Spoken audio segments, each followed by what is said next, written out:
So ayun, okay, KGX, kumusta tayong lahat at okay, naka 20% na ako dito. Nag-entry ako kagabi, no, dito sa area na to. So far 20 to 30% na. Pero walang papasok mga kapatid ako So kasi alam niyo kung bakit. Ano lang yan, nag-scalp lang ako bigla, no? So, pero kung tinitingnan natin kasi meron pa talaga sa ilalim, oh. Meron pa talaga sa ilalim mga kapatid. Meron pang 110, 700 at yung gitna niya nasa 11,500. And then dito sa area na to, merong 111,722. Once ma-break to mga kapatid, baka makita natin si 107 or 104. No, 108, no? Kung sakaling mabitaw 'yan, no? Kung kunin 'yan, baka possible kunin to mga idol. Kasi kung makikita natin ang movement ngayon, no? Ang daming bad news, 'di ba? So sinabi na natin kahapon 'yon.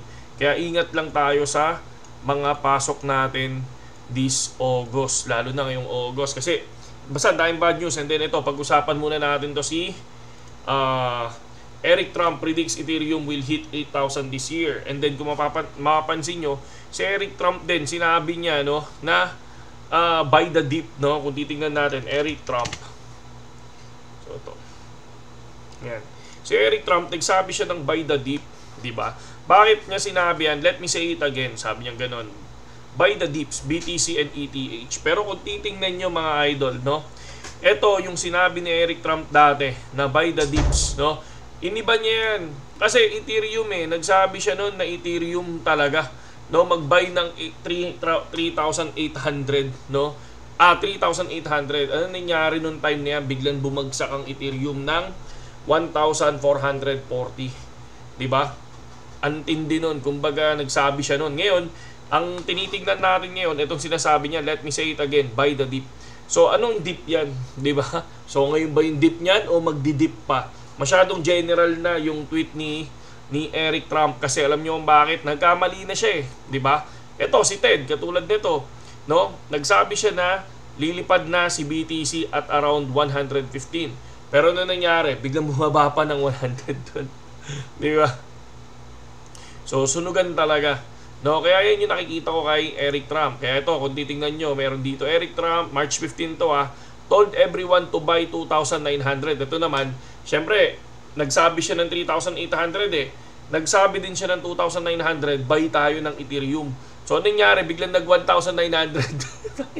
Diba? Parang ginawa tayong exit liquidity nito.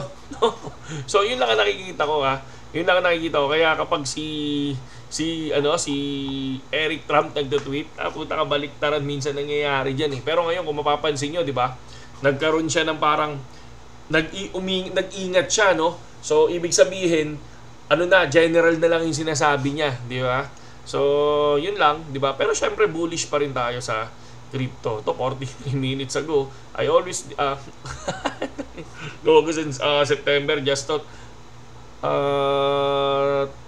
tough man to make money. So, alam niyo naman si Jim Cramer, kabaliktaran lahat ng sinasabi niya No, just in Russia to begin human trials for cancer vaccine. Ooh.